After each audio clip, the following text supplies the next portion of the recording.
Focus isn't hard. What's hard is facing who you are without distraction. Most people think they have an attention problem. They don't. They have an identity problem because attention isn't just what you look at, it's what you become familiar with. And whatever you repeatedly give attention to slowly becomes who you think you are. The ego isn't evil, it's fragile. It's built from memories, comparisons, reactions, external feedback. The ego survives by movement, scrolling, consuming, reacting.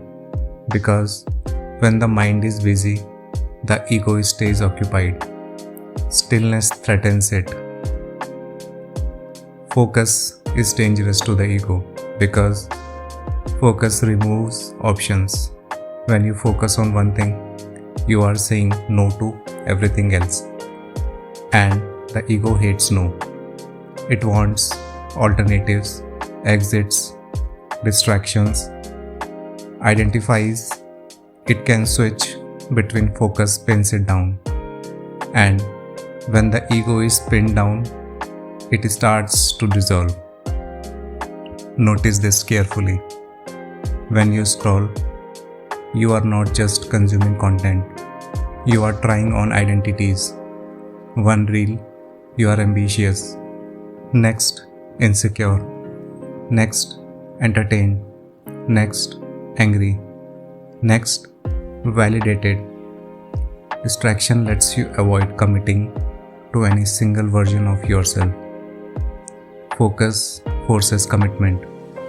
That's why it feels heavy. Presence has weight.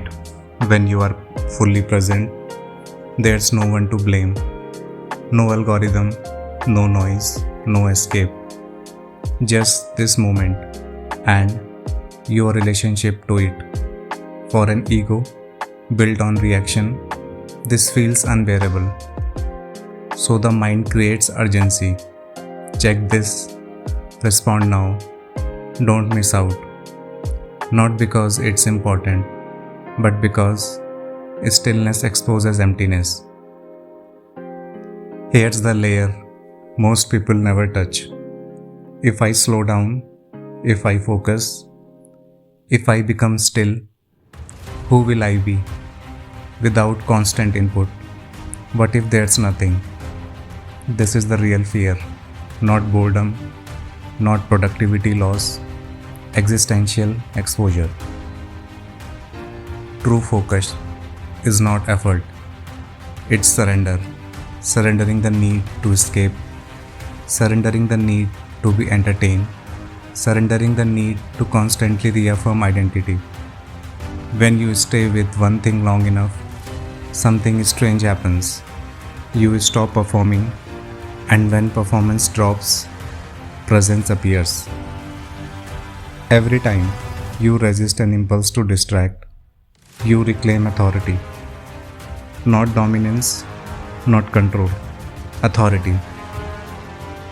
The quiet knowing, I don't have to obey every thought. This is the foundation of inner freedom, not productivity, not success. Freedom. If you stay long enough, past the restlessness, past the discomfort, past the urge to escape, something returns. Clarity, sensitivity, a sense of being rooted, not excitement, not dopamine, depth.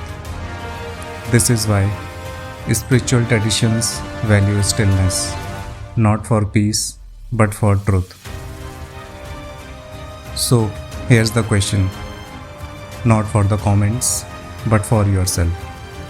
What part of you only exists when you are distracted? And what part of you has been waiting for your attention to come home?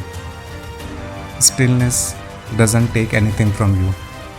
It only removes what was never you to begin with.